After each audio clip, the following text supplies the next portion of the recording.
Berita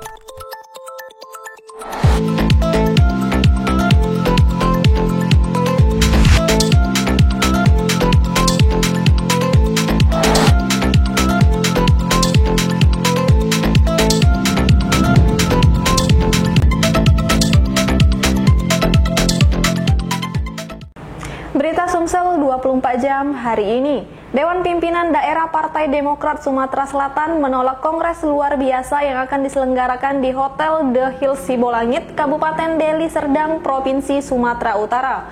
Penolakan yang disampaikan langsung Ketua DPD Partai Demokrat Sumsel Haji Ishak Meki ini karena kongres tersebut dianggap ilegal.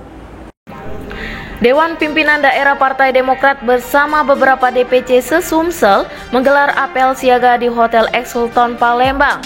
Apel yang dipimpin langsung Ketua DPD Partai Demokrat Sumsel Haji Ishak Meki ini diketahui menolak kongres luar biasa yang akan berlangsung di Hotel The Hills Sibolangit, Kabupaten Deli Serdang, Provinsi Sumatera Utara. Penolakan dilakukan karena kongres tersebut dianggap ilegal. Demokrat Sumsel Ishak Meki menuturkan, hasil apel siaga diketahui bahwa DPD dan DPC Partai Demokrat di Sumsel tetap mendukung Ketua Umum Partai Demokrat Agus Harimurti Yudhoyono.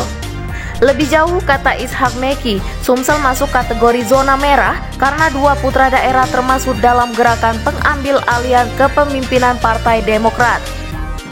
Dia menegaskan bahwa bila ada kader yang terlibat dalam dugaan pengambil alihan Partai Demokrat akan diberikan tindakan tegas. Oleh sebab itulah, pihaknya akan terus melakukan pemantauan karena hasil data yang diterima adanya hasutan untuk para kader untuk ikut serta dalam KLB. Ketua DPC Prabu Mulitomo mengatakan bahwa jika kegiatan ini merupakan instruksi DPP dalam apel siaga ini untuk melihat konsolidan kader partai dalam mendukung Ketua Umum Partai Demokrat AHY. Wakil Sekretaris Jenderal DPP Partai Demokrat Andi Timo Pangeran melalui via Zoom menuturkan bahwa semua kader harus bersatu untuk mendukung AHY dan menolak KLB. Reporter dan juru kamera Kurniawan, palpres.com. Pemirsa, guna memutus mata rantai penyebaran virus corona atau COVID-19, sebanyak 70 petugas Lembaga Pemasyarakatan kelas 2B Sekayu Kabupaten Musi Banyuasin menerima suntik vaksin Sinovac tahap pertama Rabu kemarin. Kepala Lapas kelas 2B Sekayu, Joni Hagulto mengatakan, vaksinasi ini melibatkan Dinas Kesehatan Muba sebagai petugas screening dan vaksinator. Ia berharap dengan adanya vaksinasi ini, pegawai lapas tetap sehat dan bebas COVID-19. Sementara itu, Kasih Administrasi, Keamanan dan Ketertiban Trinova Yanda SH, MH menambahkan, upaya pihaknya dalam pencegahan penularan COVID-19 di Lapas kelas 2B Sekayu, salah satunya dengan membatasi para pembesuk dan memperketat pemeriksaan, baik orang maupun barang. Dikatakan dia jumlah warga binaan di Lapas kelas 2B Sekayu saat ini sebanyak 1064 orang. Diharapkan mereka juga mendapat vaksinasi COVID-19 dalam waktu dekat.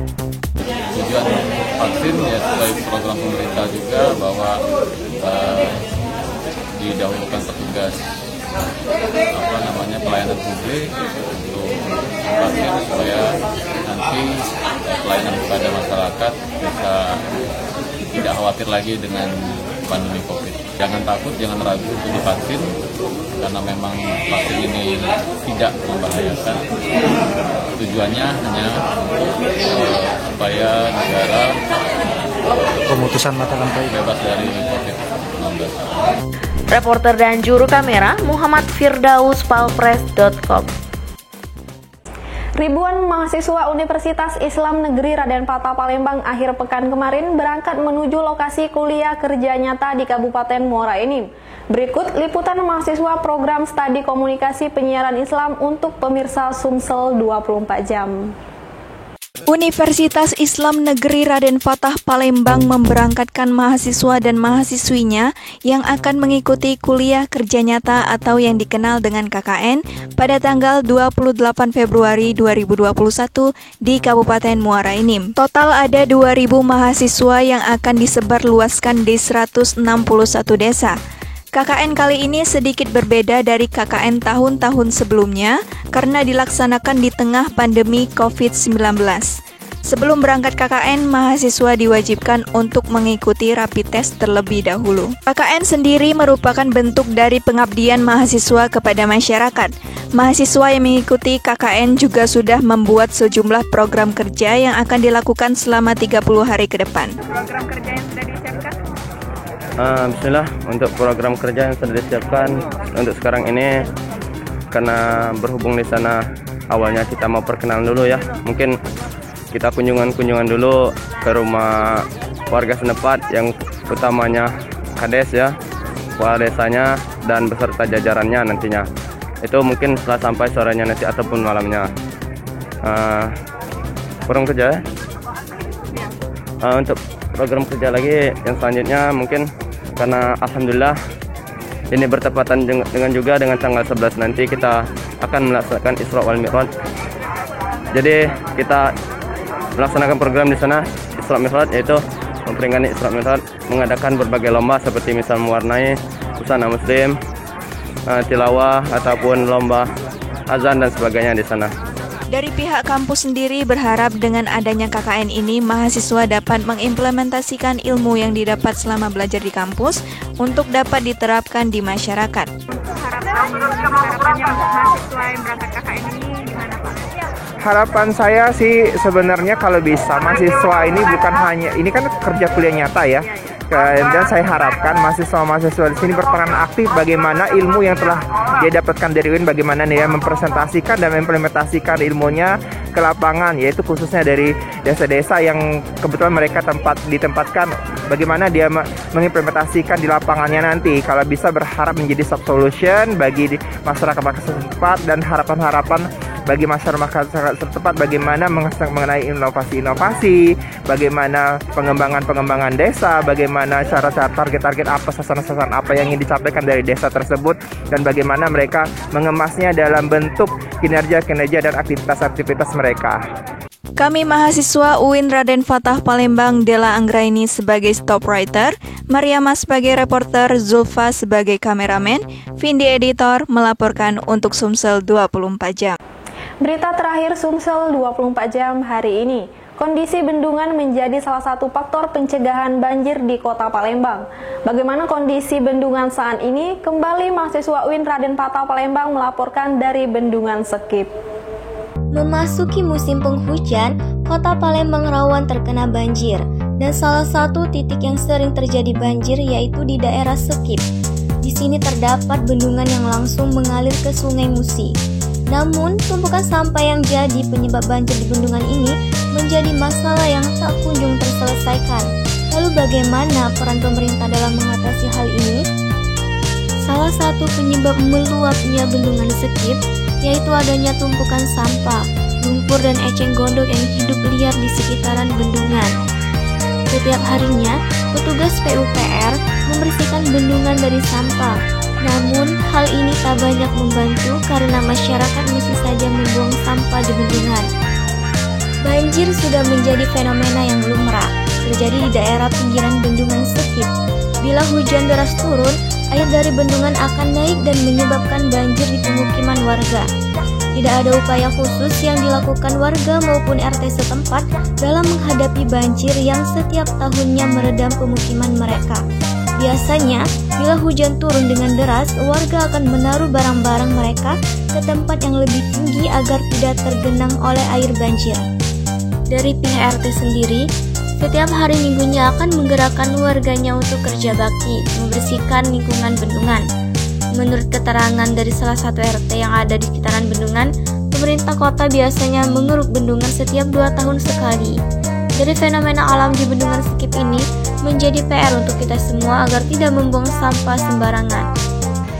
Baiklah, saya Vindi Selviana sekarang telah berada di Bendungan Sekip. Seperti yang kita lihat sekarang, kondisi bendungan di sini masih normal. Dan sekarang saya telah bersama salah satu narasumber kita. Baik Ibu, dengan Ibu siapa? Saya Kaniki. Ibu di sini menjabat sebagai Ibu RT. Bu, ini fenomena banjir di sini apakah sudah menjadi fenomena yang lazim terjadi, Bu?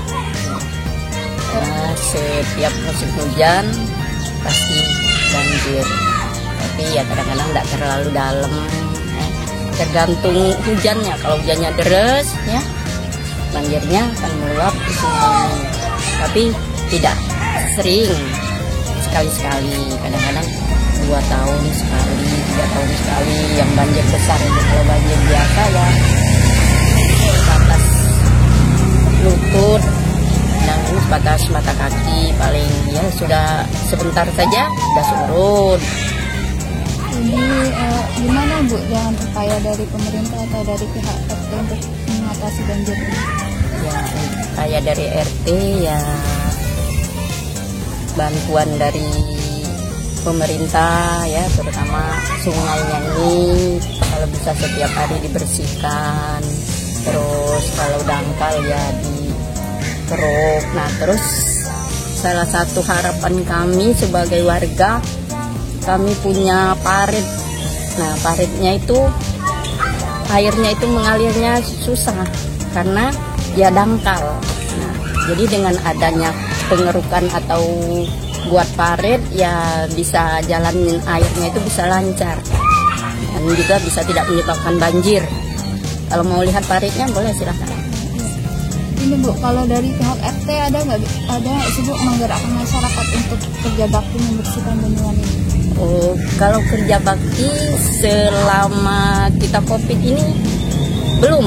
Sebelum COVID setiap minggu kita ganti-ganti setiap RT kan. Nah, kita RT lain sama-sama ya kerjakan itu, terus dari RT lain ke RT kita ini sama-sama gotong royong mengerjakannya. Jadi dari setiap minggunya itu bergiliran? Iya, bergiliran. Nah, sekarang COVID ini istirahat dulu kayaknya. Saya Vindi Selviana beserta kru yang bertugas melaporkan dari Bendungan Sekip.